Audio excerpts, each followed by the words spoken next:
ഇന്നത്തെ ഈ ഫംഗ്ഷന് ഇതിൽ കൂടുതൽ ഫിറ്റിംഗ് ആയിട്ടുള്ളൊരു വെന്യൂ എൻ്റെ മനസ്സിലില്ല. It's such a wonderful beautiful venue. ഇതിൽ കൂടുതൽ ഒരു ഭംഗിയുള്ളൊരു വെന്യൂ നമുക്ക് കണ്ടുപിടിക്കാൻ സാധിക്കില്ല. റിയലി ഞാൻ കയറി വരുമ്പോൾ I was mesmerised by the kind of atmosphere I was walking in to.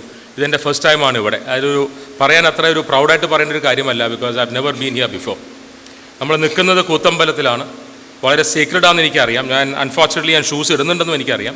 ഞാൻ കയറുമ്പോൾ പല പ്രാവശ്യം ചോദിച്ചു ഷൂസ് ഇടാമോ, ഇട്ടോളൂ എന്ന് പറഞ്ഞുകൊണ്ട് ഇട്ടതാണ്. I know it is extraordinarily secret also. So അത് മനസ്സിലാക്കിക്കൊണ്ട് തന്നെയാണ് ഞാനിവിടെ നിൽക്കുന്നത്. ഞാൻ മിസ്റ്റർ പ്രഭാവർമ്മയെ ഞാൻ കഴിഞ്ഞ കുറച്ച് നേരമായിട്ടേ ശരിക്കും പറഞ്ഞാൽ നേരിട്ട് പരിചയപ്പെട്ടിട്ടുള്ളൂ. പക്ഷേ we have become very close. അദ്ദേഹത്തിൻ്റെ വർക്ക്സ് ഞാൻ പെരിഫറലി വായിച്ചിട്ടുണ്ട്. ഒരു ഡീറ്റെയിൽഡായിട്ട് വായിച്ചു എന്ന് എനിക്ക് പറയാൻ സാധിക്കില്ല. I have read peripherally. അത് വെച്ചിട്ട് തന്നെ I have found him to be remarkable, absolutely remarkable. And I had ഒരു ഫാൻ ബോയ് മൂമെൻറ്റ് പോലെ ഞാൻ അദ്ദേഹത്തിനോട് എന്നെ ഹോട്ടലിൽ വെച്ച് കണ്ടപ്പോൾ ഞാൻ പറഞ്ഞു that I know you very well, though I have not met you yet. അപ്പോൾ ഒരു ഫാൻ ബോയ് മൂമെൻറ്റ് പോലെ തന്നെ ആയിരിക്കാം അദ്ദേഹത്തിന് അത് തോന്നിയിട്ടുണ്ടാവുക. ബട്ട് ദാറ്റ്സ് ബിക്കോസ് ഇതിൻ്റെ ആ ഒരു ഡെപ്ത് ഓഫ് ഹിസ് തോട്ട്സ് നമ്മളെ വളരെയധികം അട്രാക്റ്റ് ചെയ്യുന്ന ഒരു കാര്യം തന്നെയാണ്. ഞാൻ എപ്പോഴും ആലോചിക്കുന്നൊരു കാര്യം, നമ്മുടെ ജീവിതത്തിൽ we would have read so many books. എത്രയോ പോയംസ് വായിച്ചിട്ടുണ്ടാവാം, എത്രയോ കൗണ്ട്ലെസ് ബുക്സ് വായിച്ചിട്ടുണ്ടാവാം. നമ്മൾ ഇരിക്കുന്ന ഓരോരുത്തരും നമ്മുടെ സ്കൂളിൽ തൊട്ട് നമുക്ക് ടെക്സ്റ്റ് ബുക്കിൻ്റെ ഭാഗമായിട്ട് വരുന്ന ലെസൺസ് തൊട്ട് നമ്മൾ വളരെ കാഷ്വലായിട്ട് വായിക്കുന്നതും ഡീപ്പായിട്ട് മനസ്സിലാക്കാൻ ശ്രമിക്കുന്നതുമായ പ്രോസ് ആൻഡ് വേഴ്സ് നമ്മൾ വായിച്ചിട്ടുണ്ടാവും. ബട്ട് എന്തുകൊണ്ടാണ് ചിലത് മാത്രം നമ്മുടെ മനസ്സിൽ തങ്ങി നിൽക്കുന്നതെന്നും എന്തുകൊണ്ടാണ് അതിൽ ചിലത് മാത്രം നമ്മൾ പറയുന്നത് ക്ലാസിക്സ് എന്ന് പറയുന്നത് ഐതിഹാസികമായി മാറുന്നത് എന്തുകൊണ്ടാണെന്നുള്ളത് നമ്മൾ ശരിക്കും ആലോചിച്ച് കഴിഞ്ഞാൽ വളരെ സിമ്പിളൊരു ആൻസറാണത്. നമ്മുടെ ഹാർട്ടിനെ ടച്ച് ചെയ്യുന്ന ആ ഒരു കൃതിയായിരിക്കും നമ്മളെ എപ്പോഴും നമ്മൾ മനസ്സിൽ കൊണ്ട് നടക്കുക. ഇപ്പോൾ MTയുടെ രണ്ടാം ഊഴം നമ്മൾ എന്തുകൊണ്ട് ഇത്രയും കാലം ഓർക്കുന്നു, അല്ലെങ്കിൽ എല്ലാ കാലവും ഓർക്കും എന്ന് നമ്മൾ ആലോചിച്ച് കഴിഞ്ഞാൽ, ബഷീറിൻ്റെ കൃതികളായ നമ്മൾ ബാല്യകാല സഖി ആയിക്കോട്ടെ, പാത്തുമ്മയുടെ ആടായിക്കോട്ടെ, എന്തുമായിക്കോട്ടെ, അതിൽപ്പെട്ട ആ തകഴിയുടെ രണ്ടിടങ്ങഴി, ഇതെല്ലാം തന്നെ അതിൻ്റെ ഒരു ബേസിക് ഒരു ലീറ്റ് മോട്ടീവ് എന്ന് നമ്മൾ പറയുന്നത്, those are the words and the thoughts that effect you very deeply. നമ്മളെ തന്നെ ടച്ച് ചെയ്ത് ആ കഥ അല്ലെങ്കിൽ ആ വരികൾ നമ്മൾ തന്നെ നമുക്ക് വേണ്ടി എഴുതി, പക്ഷെ മറ്റൊരാൾ നമുക്ക് വേണ്ടി എഴുതിയ പോലെ ഒരു ഫീലിംഗ് ഉള്ളതാണ് നമ്മൾ ക്ലാസിക്സ് ആയിട്ട് പറയുന്നത്. അത് നമ്മുടെ ഭാഷയിൽ മാത്രമല്ല, ഇപ്പോൾ ഇംഗ്ലീഷിൽ തന്നെയാണെങ്കിൽ എൻ്റെയൊക്കെ ഗ്രോയിങ് അപ്പ് പീരീഡിൽ നമ്മൾ സീക്വൻഷ്യലി നോക്കുകയാണെങ്കിൽ ഷെല്ലിയുടെ ഫ്രാങ്കസ്റ്റൈൻ, അത് സത്യം പറഞ്ഞു കഴിഞ്ഞാൽ അതിൻ്റെ ഒരു ഷിയർ ബ്യൂട്ടി വെച്ച് നമ്മൾ എത്രയോ കാലം ഇന്നും ഫ്രാങ്കസ്റ്റൈൻ്റെ ഓരോ പേജും എനിക്ക് ഓർമ്മയുണ്ടോയെന്ന് എനിക്കൊരു സംശയമുണ്ട്. അങ്ങനെ നമുക്ക് ഓരോ കാലഘട്ടത്തിൽ ചാൾസ് ഡിക്കൻസിൻ്റെ ഒലിവർ ട്വിസ്റ്റ്, അത് ആ കാലഘട്ടത്തിൻ്റെ എല്ലാ ഭംഗിയും അതിൽ ആവാഹിച്ചെടുത്തുകൊണ്ട് വരുന്ന ഒരു നോവലാണ്. അത് വായിച്ചു കഴിഞ്ഞാൽ നമുക്ക് ആ കാലഘട്ടം അതുപോലെ തന്നെ നമുക്ക് മനസ്സിലാക്കാം. ചില കൃതികൾ അല്ലെങ്കിൽ ചില വർക്ക്സ് ഓഫ് ലിറ്ററേച്ചർ എന്ന് പറയുന്നത് നമ്മളെ മുഖത്തടിച്ച് നമ്മളെ എണീപ്പിക്കുന്നത് പോലെയാണ്. Slap on your face to wake up എന്ന് പറയുന്നത് പോലെ സബ്വേഴ്സീവായിട്ട് പോലും. For example Lady Chatterley's Lover എന്നൊക്കെ പറയുന്ന ലോറൻസിൻ്റെ, സത്യം പറഞ്ഞാൽ that's one of those categories. നമ്മൾ സബ്വേഴ്സീവ് എന്ന് പറയുന്ന കാറ്റഗറിയിൽ വരുന്നതാണ്. അത് പബ്ലിഷ് ചെയ്ത സമയത്ത് it had to suffer so many kind of obstructions. അതിനെ ബാനിഷ് ചെയ്തിരുന്നു, അതിനെ പബ്ലിഷിക്കേഷൻ സമ്മതിക്കാതെ. സോ അതൊരു സബ്വേഴ്സീവ്. അതെന്താ വെച്ചാൽ നമ്മളെ മുഖത്തടിച്ച് എണീപ്പിക്കുന്നത് പോലെയാണ്. ചിലത് നമ്മളെ സൂതിങ് ആയിട്ട് നമ്മളെ ഉറക്കത്തിൽ നിന്ന് എണീപ്പിക്കുന്നത് പോലെ വളരെ സൂതിങ് ആയിട്ട് ചില വർക്ക്സ് നമ്മളെ. സോ ബേസിക്കലി ഇതെല്ലാം തന്നെ ഒരു ട്രാൻഷ്യൻ്റ് ആയിട്ടുള്ള ഒരു തോട്ടല്ല. It is something that transcends time. നമ്മളെടുക്കുന്ന എല്ലാ ക്ലാസിക്സും നമ്മൾ നോക്കുകയാണെങ്കിൽ they are works and thoughts which are transcended time and which are universal. അതാണ് ശരിക്കും പറഞ്ഞാൽ നമ്മൾ എപ്പോഴും ഒരു ക്ലാസിക്കിനെ പറ്റി നമ്മൾ സംസാരിക്കുമ്പോൾ ഇന്ന് വായിച്ചു കഴിഞ്ഞാൽ അത് നാളെ മറക്കുകയാണെങ്കിൽ അതൊരു ക്ലാസിക് അല്ല.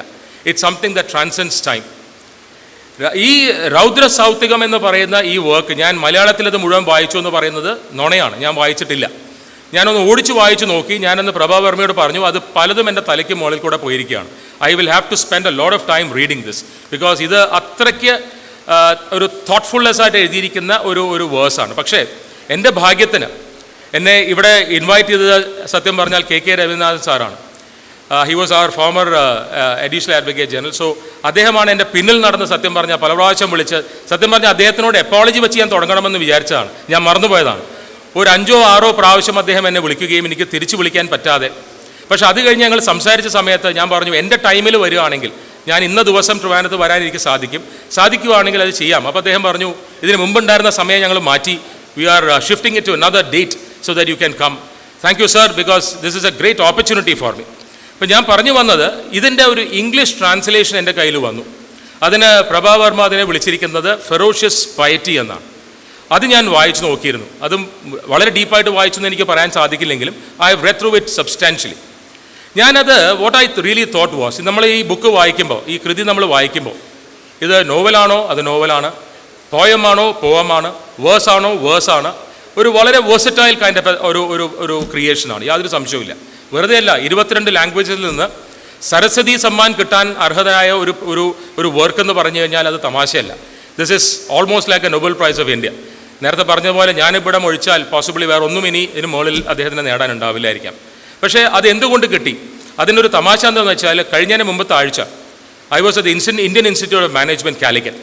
അവിടെ മിസ്റ്റർ ജയകുമാറിനെ കണ്ടു, ഫോമർ ചീഫ് സെക്രട്ടറി.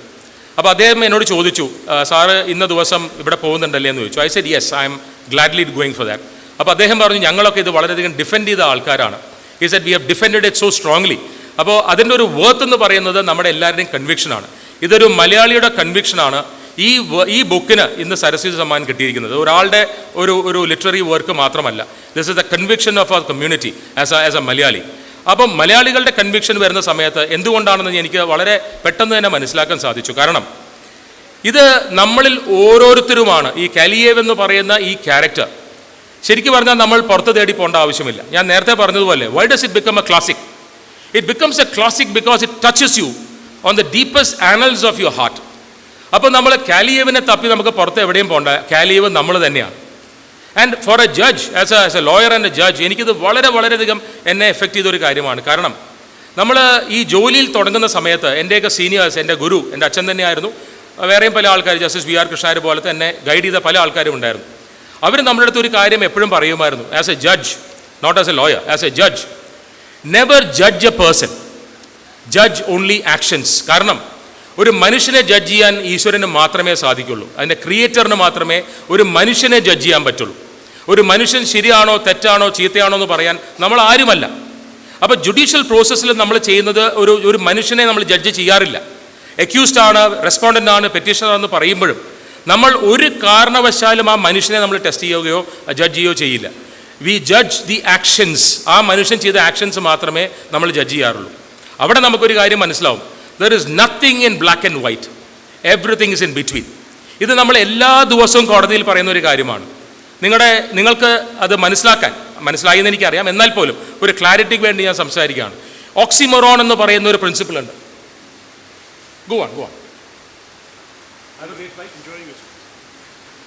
ഓക്സിമോറോൺ എന്ന് പറയുന്ന ഒരു പ്രിൻസിപ്പിൾ ഉണ്ട് നമ്മൾ ഇംഗ്ലീഷിൽ. അതായത് 2 ഡയമെട്രിക്കലി ഓപ്പോസിറ്റ് വരുന്ന തോട്ട്സിനെ ഒരുമിച്ച് കൊണ്ടുവന്നാണ് ഓക്സിമോറോൺ എന്ന് പറയുന്നത്. ഫോർ എക്സാമ്പിൾ, ഡെഫനിങ് സൈലൻസ് എന്ന് പറയുന്നത്, കംപ്ലീറ്റ് സൈലൻസിൽ നമ്മൾ പറയുന്നത് ചെവി അടിച്ചു പോകുന്നു. Deafening silence. റാൻഡം ഓർഡർ, ഇന്നത്തെ പ്രോഗ്രാം സത്യം പറഞ്ഞാൽ അങ്ങനെയാണ്. ഓർഡറിലായിരുന്നില്ല നമ്മൾ പോയിക്കൊണ്ടിരിക്കുന്നത്, നമ്മുടെ റാൻഡമായി പോയി, പലതും അതിനിടയ്ക്ക് പലതും നമ്മൾ ചെയ്തു. അപ്പോൾ റാൻഡം ഓർഡർ എന്ന് പറയുന്ന പോലെ നമ്മൾ ഓക്സിമോറോണിക് ആണ് സത്യം പറഞ്ഞാൽ നമ്മുടെ ലൈഫ് എന്ന് പറയുന്നത്. അപ്പോൾ ഞാൻ പറഞ്ഞു വന്നത്, ആസ് എ ജഡ്ജ് ഞാൻ പറഞ്ഞു, we don't judge people, we judge actions എന്ന് പറയാൻ കാരണം, ഫോർ എക്സാമ്പിൾ, എൻ്റെ മുമ്പിൽ ഒരു കേസ് വരികയാണ്. എൻ്റെ മുമ്പിൽ if I M A magistrate or A sessions judge or something, ഒരാളെ പ്രസൻറ്റ് ചെയ്തിട്ട് പറയാണ്, this is N accused who is guilty of stealing. അപ്പോൾ ഞാൻ അതിനെ സ്റ്റീലിംഗ് എന്ന് മാത്രമുള്ള പ്രിൻസിപ്പിൾ എടുത്ത് പോവുകയാണെങ്കിൽ, നമ്മുടെ പഴയ IPC അനുസരിച്ചുള്ള പ്രൊവിഷൻസ് ഉപയോഗിച്ചുകൊണ്ട്, ഇപ്പോഴത്തെ BNS എന്ന് പറയുന്ന ന്യായ സംഹിത അനുസരിച്ചുള്ള പ്രൊവിഷൻസ് എടുത്തുകൊണ്ട് I must convict him, I must send him to jail, whatever. അത് ഡെറ്ററൻ്റ് ആണ്, നമ്മുടെ സമൂഹത്തിന് അത് ആവശ്യമാണ്. പക്ഷേ ഞാനന്ന് ഉച്ചയ്ക്ക് അത് പറഞ്ഞേ ഉള്ളൂ. ആ സമയത്ത് സപ്പോസ് ഐ എം ടോൾഡ് അയാളെ മോഷ്ടിക്കാൻ കാരണം അയാളുടെ കുട്ടി പട്ടിണി കിടക്കുമ്പോഴായിരുന്നു എന്ന് ഞാൻ അറിഞ്ഞു കഴിഞ്ഞാൽ എൻ്റെ എല്ലാ മൂഡും മാറുകയാണ്. I cannot then convict him, I will have to think about something else. അപ്പോൾ അവിടെ അയാളുടെ ആക്ഷൻ നമ്മൾ ജഡ്ജ് ചെയ്യുമ്പോൾ നമ്മൾ അയാളെ അല്ല ജഡ്ജ് ചെയ്യുന്നത്, നമ്മൾ അയാളെ ആക്ഷനെ ജഡ്ജ് ചെയ്യുന്ന സമയത്ത് അയാൾ എന്തുകൊണ്ട് മോഷ്ടിച്ചു എന്ന് നമ്മൾ അറിഞ്ഞു കഴിഞ്ഞാൽ പലപ്പോഴും നമ്മുടെ മനസ്സ് പതറിപ്പോവും. Because then there is a lot of balancing to be done. ഞാൻ എവിടെയോ വായിച്ചൊരു കഥയാണ്. ചെറിയ പെൺകുട്ടി. ആ കുട്ടിയുടെ കയ്യിൽ 2 ആപ്പിൾസ് ഇരിക്കുകയാണ്. അപ്പോൾ അമ്മ സൈഡിലിരിക്കുന്നു. അപ്പോൾ അമ്മയ്ക്ക് അറിയാം, ഒരു ആപ്പിൾ അമ്മയ്ക്ക് കൊടുക്കും, ഒരു ആപ്പിൾ മോളെടുക്കും. അപ്പോൾ ആദ്യം ആ മോള് ഒരു ആപ്പിൾ കടിക്കുന്നു. She bites into one of the apples. അപ്പോൾ അമ്മ ഓക്കെ, ആ കുട്ടി അത് കടിച്ചു കഴിഞ്ഞു. അപ്പോൾ അടുത്തതായിരിക്കും ദി അതർ എനിക്ക് തരുന്നതായിരിക്കുമെന്ന് അമ്മ തീരുമാനിക്കുകയാണ്. പക്ഷേ ആ ആപ്പിളും ആ കുട്ടി കടിക്കുകയാണ്. അമ്മയുടെ ഹാർട്ട് സിങ്ക് ചെയ്യാണ്, എൻ്റെ മോൾ എനിക്ക് 2 ആപ്പിളും തന്നില്ലല്ലോ. അടുത്തതാണ്, മോള് തിരിഞ്ഞിട്ട് അമ്മയോട് പറയാ, അമ്മ ഈ ആപ്പിൾ കഴിക്കൂ, ദിസ് ഇസ് സ്വീറ്റർ. ഇതാണ് മനുഷ്യനെന്ന് പറയുന്നത്. Never be quick to judge. അപ്പം നമ്മൾ ചില ഡിസിഷൻസ് നമ്മൾ എടുക്കുമ്പോഴും നമ്മുടെ ചില പെർസെപ്ഷൻസ് നമ്മൾ ക്യാരി ചെയ്യുമ്പോഴും നമ്മൾ വളരെ നാരോ ആയിട്ട് നമ്മൾ ചിന്തിക്കുന്നു. നമ്മൾ ആ കാണുന്ന ഒരു ചെറിയൊരു ദൃഷ്ടികോണം മാത്രമേ നമ്മുടെ മുമ്പിൽ ഉണ്ടാവുള്ളൂ. We don't really know the larger picture because we are too small to understand the larger picture. അപ്പം നമ്മൾ ജീവിതത്തിൽ എവറി മോമെൻറ്റ് നമ്മൾ ഈ ഒരു ഡൈലമ നമ്മൾ എപ്പോഴും നമ്മൾ ഫേസ് ചെയ്യുന്നുണ്ടാവും. അത് നിങ്ങൾക്ക് ഓരോ മോമെൻറ്റിലും ഇവിടെ ഇരിക്കുന്ന ഈ സമയം തൊട്ട് നിങ്ങൾ ആലോചിച്ച് നോക്കിയാൽ നിങ്ങൾക്ക് മനസ്സിലാവും. നിങ്ങളുടെ ലൈഫിലെടുക്കുന്ന ഓരോ ഡിസിഷൻസിലും നിങ്ങൾക്ക് ഈ പറയുന്ന 2 പുഷ് ആൻഡ് പുൾ, ഈ പറയുന്ന ഓക്സിമറോണിക് ഫോഴ്സസ്, ഈ പറയുന്ന ഒരു കോൺഫ്ലിക്റ്റ് എന്ന് പറയുന്നത് നമ്മുടെ മനസ്സിൽ, നമ്മുടെ ഉള്ളിൽ എപ്പോഴും ഉണ്ടാവും. അങ്ങനെ വെച്ച് ചിന്തിക്കുന്ന സമയത്ത് Kaliayev is us, every one of us. കാലിയേവിൻ്റെ ഉള്ളിൽ പോകുന്നത്, അതിൽ ആദ്യത്തെ ഒരു ഇതിൽ തന്നെ പറയുന്നത്, ഒരു ബോംബിടാൻ വേണ്ടി അദ്ദേഹത്തിനെ ഏൽപ്പിക്കുന്ന സമയത്ത് അദ്ദേഹം ബോംബ് എറിയുന്നില്ല. അത് അദ്ദേഹത്തിൻ്റെ മനസ്സിലുള്ള കാര്യങ്ങളാണ്. അദ്ദേഹം ബോംബ് എറിയുന്നില്ല. കാരണം അദ്ദേഹം ബോംബ് എറിയുമ്പോൾ അവിടെ നോക്കുന്നത് ചിരിച്ചു നിൽക്കുന്ന ഒരു കുട്ടിയാണ്, മഹാരാജാവിൻ്റെ, സാറിൻ്റെ. അതായത് സാറിസ് ടൈമിലാണ് കാണിച്ചിരിക്കുന്നത്. അത് ഞാൻ നേരത്തെ പറഞ്ഞതുപോലെ അയാൾക്ക് ആ കുട്ടിയെ കൊല്ലാൻ സാധിക്കില്ല ബോംബ് എറിഞ്ഞിട്ട്. കാരണം അയാളോട് പറഞ്ഞിരിക്കുന്നത് എന്താ, സാറിനെ കൊല്ലാനാണ്. സാറിൻ്റെ കൂടെ ഈ കുട്ടിയുണ്ടെന്നുള്ളത് അദ്ദേഹം ഒട്ടും മനസ്സിലാക്കുന്നില്ല. പക്ഷേ ഈ സ്റ്റോറി അത് മുന്നോട്ട് പോകുന്ന സമയത്ത് വളരെ ഇൻട്രസ്റ്റിംഗ് ആണ്. ഈ കുട്ടി ആരാണെന്നുള്ളതാണ് ഏറ്റവും തമാശ. ഈ കുട്ടി പല കുട്ടികളാണ്, അദ്ദേഹം തന്നെ ആവുന്ന ഒരു കുട്ടിയായിട്ട് അതിങ്ങനെ ആ ഒരു if you see the progression of the story, അത് നമ്മുടെ മനസ്സിലുള്ള ആ സംഘർഷം എന്ത് രസമായിട്ട്. This is almost psychological, Freudian എന്നൊക്കെ പറയുന്ന പോലത്തെ ഒരു നേരത്തെ ആരും പറയാത്തത്. ഇത് ലിറ്റററി ഒരു പീസ് ആയിരിക്കാം, ഇത് പ്രോസ് ആയിരിക്കാം, വേഴ്സ് ആയിരിക്കാം. According to me this is also a reflection of the finest of psychology that we can see. Quick to a judge എന്ന് പറയുന്ന ആ പ്രിൻസിപ്പിളിനെ ഏറ്റവും കോൺട്രി ആയിട്ട് നിൽക്കുന്ന ഒരു സൈക്കോളജിസ്റ്റിൻ്റെ ഒരു വ്യൂ ആയിരിക്കാം ഇത്. പ്രഭാവർമ്മ സൈക്കോളജി പഠിച്ചിട്ടുണ്ടെന്ന് എനിക്കറിയില്ല, ഈ സ്റ്റഡി ലോ എന്ന് ഞാൻ നേരത്തെ മനസ്സിലാക്കുന്നു. പക്ഷേ എന്തിരുന്നാലും അത് കഴിഞ്ഞ് അദ്ദേഹത്തിൻ്റെ ഓരോ കോൺഫ്ലിക്റ്റും നിങ്ങൾ നോക്കുകയാണെങ്കിൽ അദ്ദേഹം ഈ ബോംബ് എറിയാത്തതുകൊണ്ട് അദ്ദേഹം ആരെയാണോ കൊല്ലേണ്ടത് ആ ശക്തികൾ ഇവർക്കെതിരായി, ആരാണോ ഇദ്ദേഹത്തിനെ കൊല്ലാൻ ഏൽപ്പിച്ചത് ആ ശക്തികളും എതിരായി. അദ്ദേഹം ഓടിപ്പോവാൻ ശ്രമിക്കുന്നു, ഒളിച്ചോട്ടം നടക്കുന്നു, ഷിപ്പിൽ പോകുന്നു. അതിനിടയ്ക്ക് ഞാൻ അതിൽ ഈ ഓക്സിമറോൺ എന്ന് പറയുന്ന പോലെ ഒരു വളരെ എൻ്റെ മനസ്സിനെ ടച്ച് ചെയ്തൊരു ഇതെന്താണെന്ന് വെച്ചാൽ, അദ്ദേഹം ഒരു വീട്ടിൽ കയറുന്നു. അതിൽ ലോവൽ അതിൽ ആരാണെന്ന് ഞാൻ മറന്നു പോകുന്നു. ഐ തിങ്ക് ലോവൽ എന്ന് പറയുന്നതാണെന്ന് തോന്നുന്നു അദ്ദേഹത്തിൻ്റെ ഫ്രണ്ട്. അപ്പോൾ അല്ല, ജോവലാണ് ഫ്രണ്ട്. ഈ ജോവലിനെ കാണാൻ വേണ്ടി അദ്ദേഹം വീട്ടിൽ ചെല്ലുന്നു. അവിടെ ജോവലില്ല. അപ്പോൾ ജോവലിൻ്റെ അമ്മ, വയസ്സായ അമ്മ ചോദിക്കുന്നു, മോനെ വേർ ഈസ് ജോവൽ? അപ്പോൾ അവിടെ ലോവൽ എന്ന് പറയുന്ന അവരുടെ മകൻ നിൽക്കുന്നുണ്ട്. അപ്പോൾ നിക്കോളായ് എന്നാണോ, that's the name of the Nikolai എന്ന് പറയുന്ന ഒരു അഡ്മിറൽ കയറി വന്ന്, ഇത് വെരി ക്രൂവൽ മാൻ ആയിട്ടാണ് ആ സമയത്ത് ചിത്രീകരിക്കുന്നത്. അദ്ദേഹം അമ്മയോട് ചോദിക്കുന്നു വേർ ഇസ് കലിയേവ് എന്ന് ചോദിക്കുമ്പോൾ ആ അമ്മ കലിയേവിനെ അല്ല കാണിച്ചു കൊടുക്കുന്നത്, സ്വന്തം മകനായ ലോവലിനെ കാണിച്ചു കൊടുക്കുന്നു. ആ ലോവലിനെ അദ്ദേഹം വെടിവെച്ച് വീഴ്ത്തുന്നു. അവിടെ അല്ല സ്റ്റോറി തീരുന്നത്. നമ്മളെ ഹാർട്ടിനെ തൊടുന്നത് അവിടെയല്ല. അങ്ങനെ ആയിരുന്നെങ്കിൽ നമ്മളതൊരു കഥയായിട്ട് വിട്ടുപോയേനെ. നമ്മളെ ഹാർട്ടിനെ തൊടുന്നത് എന്താണെന്ന് വെച്ചാൽ, ആ ലോവലിൻ്റെ അച്ഛൻ പണ്ടൊരു he was a doctor, army ഡോക്ടറായിരുന്നു. അന്ന് ഈ അഡ്മിറൽ അദ്ദേഹത്തിൻ്റെ മുമ്പിൽ എനിമി ആയിട്ട് വരുന്ന സമയത്ത് അദ്ദേഹത്തിനെ കൊന്നു കളയാമായിരുന്നു. അദ്ദേഹം കൊല്ലുന്നില്ല. അദ്ദേഹം അന്ന് ഈ പറയുന്ന അഡ്മിറലിനെ ശുശ്രൂഷിച്ച് അയാളെ ശരിയാക്കി വിടുകയാണ്. ആ മനുഷ്യനാണ് പിൻകാലത്ത് വന്ന് ആ ഡോക്ടറിൻ്റെ മകനായ ലോവലിനെ വെടിവെച്ച് കൊല്ലുന്നത്. ഇങ്ങനെ പല പല പല പല തലങ്ങളിൽ ഇറ്റ് ട്രാൻസെൻസ് ആ ഹ്യൂമൻ ഇമോഷൻസിനെ ടച്ച് ചെയ്തുകൊണ്ട് ഒരു ക്വിക്ക് റീഡിങ്ങിൽ തന്നെ നമുക്കത് this is what makes A book A classic. Because നമ്മൾ അല്ലെങ്കിൽ ഒരു ടെക്സ്റ്റ് ബുക്ക് വായിക്കുന്ന പോലെ ഇരിക്കും, നമ്മൾ വായിച്ച് പോവുമായിരിക്കും. പക്ഷേ ഇത് every moment, every story that you read, അത് നമ്മളെ വല്ലാതെ ടച്ച് ചെയ്ത് പോകുന്ന ഒരിതാണ്. There is another story in this. അദ്ദേഹം ഒരു ഷിപ്പിൽ മ്യൂട്ടിന് കഴിഞ്ഞ് അദ്ദേഹം ആ ഷിപ്പിനെ ലീഡ് ചെയ്ത് വരുമ്പോൾ അദ്ദേഹം ജയിച്ചു തോറ്റു എന്നുള്ള ഫ്ലാഗ് മാറ്റാൻ മറന്നുപോകും. അപ്പോൾ കിടക്കുന്നത് തോറ്റു എന്നുള്ള ഫ്ലാഗാണ്. അപ്പോൾ അദ്ദേഹത്തിൻ്റെ അച്ഛൻ ഇത് കണ്ടിട്ട് ഈ തിങ്സ് ദാറ്റ് ദ ഫ്ലാഗ് അത് തോറ്റു എന്ന് പറയുന്ന ഫ്ലാഗാന്ന് കണ്ടിട്ട് ഈ കമ്മിറ്റ് സൂയിസൈഡ്. അപ്പോൾ ഇത് കംപ്ലീറ്റ് ആയിട്ടുള്ളൊരു മാനസിക സംഘർഷം നമുക്ക് ഈ ബുക്കിൽ നമുക്ക് കാണാൻ സാധിക്കും. അത് വളരെ ഡീപ്പായിട്ട് നമ്മളത് അനലൈസ് ചെയ്യുകയാണെങ്കിൽ ഈ സംഘർഷം നമ്മുടെ തന്നെയാണ്, എവ്രി വൺ ഓഫ് അസ്. അത് പലതും അദ്ദേഹം ചാടി എണീറ്റ് ഡ്രീം ആയിരുന്നു എന്ന് കാണുന്നുണ്ട്. അതിൽ നമുക്കൊക്കെ നൈറ്റ് മേഴ്സ് വരാറില്ലേ? നമുക്ക് നാളെ ഒരു എക്സാമിനേഷൻ ഉണ്ടെങ്കിൽ പലപ്പോഴും കുട്ടികളൊക്കെ ചാടി എണീക്കുക, പനി വരിക. കാരണം നമ്മുടെ ഉള്ളിലുള്ള ആ സംഘർഷം, നമ്മൾ ജയിക്കുമോ തോക്കുമോ, are we on the right path, നമ്മൾ എടുത്തിരിക്കുന്ന പാത്ത് തെറ്റാണോ, are we doing it right, are we doing it wrong. ഇതൊരു സമ്മിശ്രമായിട്ടുള്ള ഒരു ഇതാണ് നമ്മുടെ ലൈഫ് എന്ന് പറയുന്നത്. ഇത് തന്നെയാണ് ഈ ബുക്ക് എന്ന് പറയുന്നത്. ഈ ബുക്ക് അതിൽ കൂടുതൽ ഒന്നുമല്ല actually. The shear beauty of the manner in which it is structured, this ഒരു സിൻറ്റിലേറ്റിംഗ് ഒരു പിക്ചർ ദാറ്റ് ഇസ് ക്രിയേറ്റഡ്, ഒരു ഇമേജറി, അതാണ് ഒരു ക്ലാസിക്കിൻ്റെ ഏറ്റവും വലിയ ഇമ്പോർട്ടൻസ്. നമ്മൾ ഈ ബുക്ക് വായിച്ചുകൊണ്ടിരിക്കുമ്പോൾ നമ്മുടെ മുമ്പിൽ ഒരു ഇമേജറി വരികയാണ്.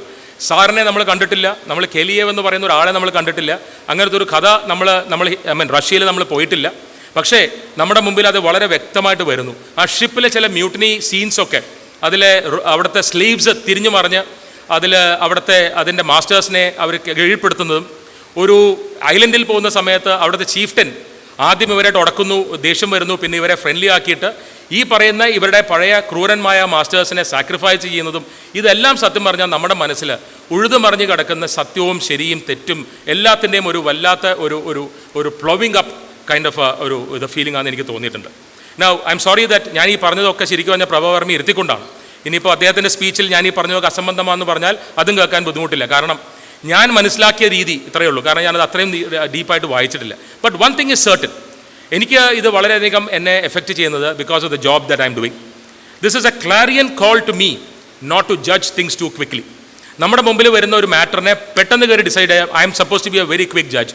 രവി സാറ് പറയുമായിരിക്കും ഭയങ്കര സ്പീഡിലാണ് ചെയ്യാമെന്ന് പറയും. കാരണം ഞങ്ങൾക്കൊരു ദിവസം ചിലപ്പോൾ 300 കേസൊക്കെ ആയിരിക്കും ഡീൽ ചെയ്യേണ്ടി വരാം. But still there is a lot of thought that goes into this. നമ്മൾ എടുക്കുന്ന ഡിസിഷൻസ് ഹറിഡ് ആണെങ്കിലും ക്വിക്ക് ആണെങ്കിലും ഹറിഡ് അല്ല. We take the decision very very thoughtfully. പക്ഷേ ഈ ഒരു book, this is a reminder of what I have heard in the past. ഞാൻ ചെറുപ്പത്തിൽ കേട്ട് വളർന്ന കുറേ കാര്യങ്ങളുടെ ഒരു റിമൈൻഡർ മാത്രമാണിത്. Not to think, not to take decisions too quickly and judge a person. ഇത് ഒരു ജഡ്ജസ് പെർസ്പെക്റ്റീവ് എന്ന് ഞാൻ പറഞ്ഞത് മാത്രമേ ഉള്ളൂ. ഇത് നമ്മുടെ ഓരോരുത്തരുടെ പെർസ്പെക്റ്റീവിൽ നിന്ന്, നമ്മളൊരു ഫ്രണ്ടിനെ ജഡ്ജ് ചെയ്യുമ്പോൾ, നമ്മളൊരു ഭർത്താവിനെ ജഡ്ജ് ചെയ്യുമ്പോൾ, നമ്മൾ കുട്ടികളെ ജഡ്ജ് ചെയ്യുമ്പോൾ, please understand our mind is a very complex pattern. ഈ ബ്രെയിൻ എന്ന് പറയുന്നത് ഒരു റിമാർക്കബിൾ ഒരു മെഷീനാണ്. ഈ മെഷീൻ വർക്ക്സ് സോ സട്ടിലി. നമ്മളറിയാതെ എന്തൊക്കെയോ നമ്മുടെ ബ്രെയിനിൽ നടന്നു പോകുന്നു. ഒരു ചെറിയ ചേഞ്ച്, നമ്മൾ എപ്പോഴും പറയും കുറച്ചൊന്ന് സോഡിയം താഴുകയോ, ഒരു ഹൈപ്പോനെട്രീമിയ വരികയോ, ഹൈപ്പോകെലീമിയ, പൊട്ടാസ്യം താഴുകയോ ചെയ്തു കഴിഞ്ഞാൽ എവറിത്തിങ് ഗോസ് കംപ്ലീറ്റ്ലി ഡിഫറെൻറ്റ്. നമ്മുടെ പെർസെപ്ഷൻ നമ്മുടെ മാത്രം ഒരു പെർസെപ്ഷനായി മാറും. മറ്റൊരാളുടെ പെർസെപ്ഷൻ നമ്മുടെ പെർസെപ്ഷനായിട്ട് യാതൊരു ബന്ധവും ഇല്ലാണ്ടാവും. അത്രയും എന്താ പറയുക, ഒരു ഡെലിക്കറ്റാണ് നമ്മുടെ ഓരോരുത്തരുടെയും ഒരു thinking and other processes, cognitive processes. അപ്പോൾ നമ്മൾ പെട്ടെന്ന് പറയാണ് ആ മനുഷ്യന് ഭ്രാന്താണെന്ന് നമ്മൾ പറയാറുണ്ട്. വളരെ എളുപ്പത്തിൽ പറയാൻ സാധിക്കും അത്. പക്ഷേ നമുക്ക് അവരുടെ ജഡ്ജിൽ നിന്ന്, അവരുടെ ഷൂസിൽ നിന്ന്, പണ്ടാരോ പറയും before you judge a person stand in shoes for 10 minutes എന്ന് പറയും. അവരെടുക്കുന്ന ബുദ്ധിമുട്ട് നമുക്ക് അറിയണം. അവരെപ്പറ്റി നമ്മളൊരു തീരുമാനം എടുക്കുമ്പോൾ. അപ്പോൾ നമ്മുടെ ഈ പബ്ലിക് ഡിസ്കോഴ്സിൽ അതുണ്ടോ ഇപ്പോഴത്തെ കാലത്ത്? എനിക്ക് തോന്നുന്നില്ല. പോസിബിളി ബിക്കോസ് ഇപ്പോഴത്തെ നമ്മൾ കാണുന്ന പബ്ലിക് ഡിസ്കോഴ്സ് എന്ന് പറയുന്നത് നമുക്ക് വേണ്ടി ഉണ്ടാക്കുന്ന ഡിസ്കോഴ്സാണോ എനിക്ക് സംശയമുണ്ട്. പറയുന്ന ആൾക്കാർക്ക് അതിൽ വിശ്വാസമുണ്ടോ എന്നുള്ളത് എനിക്ക് സംശയമാണ്. ഞാനതുകൊണ്ട് അധികം കാണാറില്ല. ജെയിംസ് ചോദിച്ചു ടെലിവിഷൻ കാണാറുണ്ടോ? അധികം കാണാറില്ല എന്ന് തന്നെ ഞാൻ പറഞ്ഞു. കാരണം നമ്മുടെ പബ്ലിക് ഡിബേറ്റിനെ പറ്റി നമ്മൾ സംസാരിക്കുന്ന സമയത്ത് നമ്മൾ എപ്പോഴും മനസ്സിലാക്കണം, we are in the land of the Shankaran. ആദിശങ്കരൻ്റെ സ്ഥലത്താണ്. ഡിബേറ്റ് എന്ന് പറയുന്നത് ജയം മാത്രമല്ല, ഡിബേറ്റ് എന്ന് പറയുന്നത് സത്യത്തിൻ്റെ ജയമാണ്, നമ്മുടെ ജയമല്ല. അപ്പോൾ അങ്ങനെ നമുക്ക് ഡിബേറ്റ് ചെയ്യാൻ സാധിക്കണമെങ്കിൽ we must understand what is really life. Life എന്താണെന്ന് മനസ്സിലായാൽ മാത്രമേ നമുക്കൊരു ഡിബേറ്റിൽ നമുക്ക് ശരിക്കും പറഞ്ഞാൽ ഇറങ്ങാൻ സാധിക്കുള്ളൂ. നമ്മൾ ഒരാൾ എനിക്ക് ഇഷ്ടമല്ല, he looks I don't like him എന്ന് പറഞ്ഞ് നമ്മൾ അയാളെ ഡിസ്ഡെയിനോട് കൂടി when you treat him, you are really doing a disservice to yourself. Because നമ്മളെ തന്നെയാണ് ചെറുതാക്കുന്നത്. That is because you don't understand what life is. നമ്മൾ മനസ്സിലാക്കണം, നമ്മുടെ ഉള്ളിലുള്ള അതേ പവറാണ് നിങ്ങൾ എല്ലാവരും ഉള്ളത്. എവ്രി വൺ ഓഫ് അസ്, അതേ ചേതന, അതേ ആ കോസ്മിക് എനർജിയാണ് which every one of us has. അതുകൊണ്ടായിരിക്കാം നമ്മളൊക്കെ ചെറുപ്പത്തിൽ മിക്കവാറും അത് അറിയുന്നുണ്ടാവും. നമ്മളൊരാളെ അറിയാതെ ചവിട്ടിപ്പോയാൽ പോലും നമ്മൾ തൊട്ട് നിറയിൽ വെക്കുന്നത്. Because you are recognising the divinity in that person, the same divinity that runs through you. Every one of us are gods. ആ ഗോഡ്സിൻ്റെ അതേ പ്രിൻസിപ്പിൾ നിങ്ങൾക്കുള്ളപ്പോൾ, അതേ പീസ് നിങ്ങളിൽ, ആ എനർജിയുടെ പീസ് നിങ്ങളിലുള്ളപ്പോൾ, I have to recognise you also as gods. But then if you do something which is against a common good, which is against a common conscience, നമ്മുടെ ഇവിടെയാണെങ്കിൽ കോൺസ്റ്റിറ്റ്യൂഷണൽ കോൺഷ്യൻസ് ആണ്, ആ കോൺഷ്യൻസിനെതിരായിട്ട് നിൽക്കുന്ന സമയത്ത് we are only expect to take decision as per the statutory scheme. But as an individual നമ്മൾ വേറെ statutory shackles ഇല്ലാന്നുണ്ടെങ്കിൽ നമ്മൾ ഓരോരുത്തരെയും നമ്മൾ അവരുടെ കണ്ണിൽ നിന്ന് കാണേണ്ടി വരും. അവർ നിൽക്കുന്ന ഷൂസിൽ നിന്നുകൊണ്ട്, അവർ നിൽക്കുന്ന ചെരുപ്പിൽ നടന്നുകൊണ്ട് നമ്മൾ കാണേണ്ടി വരും. അത് കാണുന്ന സമയത്ത് മാത്രമേ ജീവിതത്തിന് ഒരു പേർപ്പസ് വരുള്ളൂ. ഇതിൻ്റെ ഒരു എന്നെ സംബന്ധിച്ചിടത്തോളം ഞാനിത് വായിച്ച സമയത്ത് I was reminded of this one principle. പിന്നെ രാവിലെ ഉച്ചയ്ക്ക് ഞാൻ പ്രഭാവർമ്മയെ കണ്ടപ്പോൾ ഞാൻ പറഞ്ഞു, there is something that has deeply touched me reading this book.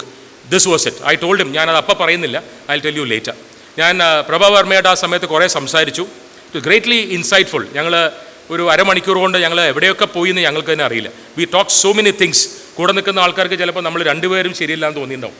ആ രീതിയിലാണ് നമ്മൾ സംസാരിച്ചിട്ടുണ്ടാവുക. But it was a great experience for me, very enriching experience for me. And this is what is important. നമ്മൾ ഓരോരുത്തരും നമ്മൾ അങ്ങോട്ടും ഇങ്ങോട്ടും സംസാരിക്കുകയും ആ സിനർജി നമുക്ക് ഷെയർ ചെയ്യാൻ സാധിച്ചു കഴിഞ്ഞാൽ life becomes very very important, life becomes very very beautiful. ഏതായാലും I wish Prabha Varma all the very best in life. Awards എന്ന് പറയുന്നത് it is only something that comes your way. What is more important is a manner in which you deal with it, you deal with the thoughts that comes into you. ഇത്രയും ബ്യൂട്ടിഫുള്ളായിട്ട് നമ്മുടെ മുമ്പിൽ ഇത് present ചെയ്യാൻ സാധിക്കുമ്പോൾ നമ്മൾ ഓരോരുത്തരും, ഇത് എഴുതിയത് പ്രഭാ വർമ്മയാണെങ്കിലും ഇത് വായിച്ച് കഴിയുമ്പോൾ ഇത് നമ്മളാണ് എഴുതിയതെന്നും നമ്മുടെ ഉള്ളിലുള്ള തോട്ട്സ് ആണെന്നുള്ളതും നമുക്ക് തോന്നുന്നതുകൊണ്ടാണ് ഈ ബുക്ക് ഇത്രയും ഇമ്പോർട്ടൻ്റ് ആവുന്നത്. ഒരു അവാർഡിൻ്റെ സൈസ് മാറ്റർ ചെയ്യുന്നത് ഒരിക്കലും definitely not because of its monetary value. But if I am not mistaken, Saraswati Samman carries a citation of 15 lakhs, which is one of the highest. 15 lakhs, which I believe is one of the highest of the awards ever. പക്ഷേ അത് അതിൻ്റെ value അല്ല. എൻ്റെ value എന്ന് പറയുന്നത് 22 ലാംഗ്വേജിൽ നിന്ന് എത്ര 10 കൊല്ലത്തെയാണോ 10 ഇയർ പീരീഡാണ്, 10 20 10 കൊല്ലമാണ് 10 ഇയർ പീരീഡിൽ എടുത്തിട്ട് ഒരു ജഡ്ജിങ് പാനൽ എടുക്കുന്ന അതിൽ നമ്മുടെ ഒരു മലയാളിക്ക് നമ്മുടെ മലയാളത്തിലെ ഒരു കൃതിക്ക് അത് കിട്ടിയെന്ന് പറയുന്നത് each of us should be really really proud of it. I hope we will be, and this is what will motivate you to move as a community. Because ഞാൻ എപ്പോഴും കുട്ടികളോട് പറയും, sometimes I believe നമ്മുടെ കുട്ടികൾക്ക് നമുക്ക് വേണ്ടത്രയും ഒരു pride ഇല്ല. I'm used to this. Pride ഇല്ല എന്ന് എനിക്ക് തോന്നാറുണ്ട്. We must be really proud as a community. We should not be proud as sections. ഞാൻ ഇന്ന കാരണം കൊണ്ട് ഞാൻ വലിയ ആൾ, ഇന്നത് നീ മോശമെന്ന് നമ്മളുള്ളിൽ പറയുന്നതല്ല സത്യമെന്ന് പറയുന്നത്. അത് പൊളിറ്റിക്സ് ആയിക്കോട്ടെ, റിലിജൻ ആയിക്കോട്ടെ, കാസ്റ്റ് ആയിക്കോട്ടെ, B what it is. We should be proud as a community. ആ പ്രൈഡ് നമുക്ക് വേണം. നമ്മുടെ കുട്ടികളിൽ ഇല്ലാത്തത് പലപ്പോഴും അതാണ്. ഒരു കുട്ടിക്ക് മലയാളം പറയാൻ മോശമാണെന്ന് പറയുന്ന ഒരു കാലം, ഞാൻ മലയാളം പറയില്ല എന്ന് പറയാൻ കുട്ടികളെ പ്രേരിപ്പിക്കുന്ന പേരൻസ് പോലുള്ളൊരു കാലത്ത് അതെന്തുകൊണ്ടാണെന്ന് മനസ്സിലാക്കുമ്പോൾ ഇറ്റ് ഈസ് ബിക്കോസ് നമ്മുടെ ഉള്ളിലുള്ള ഇൻഹറൻറ്റ് പ്രൈഡ് നമ്മൾ റീകിൻഡിൽ ചെയ്യേണ്ട സമയമായി. Malayalam is one of the most beautiful of all languages. ഇത്ര എക്സ്പ്രസ് ചെയ്യാൻ പറ്റുന്ന ഒരു ലാംഗ്വേജ് ഇല്ല. We have all been trained in English. നേരെ ശശി തരൂർ പറഞ്ഞതുപോലെ I have also been trained in English. ഞാൻ മലയാളത്തിൽ സംസാരിക്കാൻ തുടങ്ങിയിട്ട് കഴിഞ്ഞ ഒരു 8 കൊല്ലത്തിന് താഴെയായിട്ടുള്ളൂ. After I became a judge 8.5 years. പക്ഷേ അതിൽ തന്നെ ആദ്യത്തെ ഒരു 2-3 കൊല്ലം I was only speaking in English. നമ്മൾ വളരെ ഹെസിറ്റൻ്റ് ആയിരുന്നു, മലയാളത്തിൽ നമുക്ക് പറയാൻ പറ്റുമോ. But when I try doing it, എനിക്ക് ഇംഗ്ലീഷിനെക്കാളും കൂടുതൽ എക്സ്പ്രസ് ചെയ്യാൻ പറ്റുന്ന മലയാളത്തിലാണ്. Because I can touch you with your hearts, which I cannot do with my English. I can do it with my language. That's my mother language. Thank you so very much. Pure formality എന്നുള്ള നിലയ്ക്ക്, though everything is over, I declare this to be inaugurated. Thank you so very much.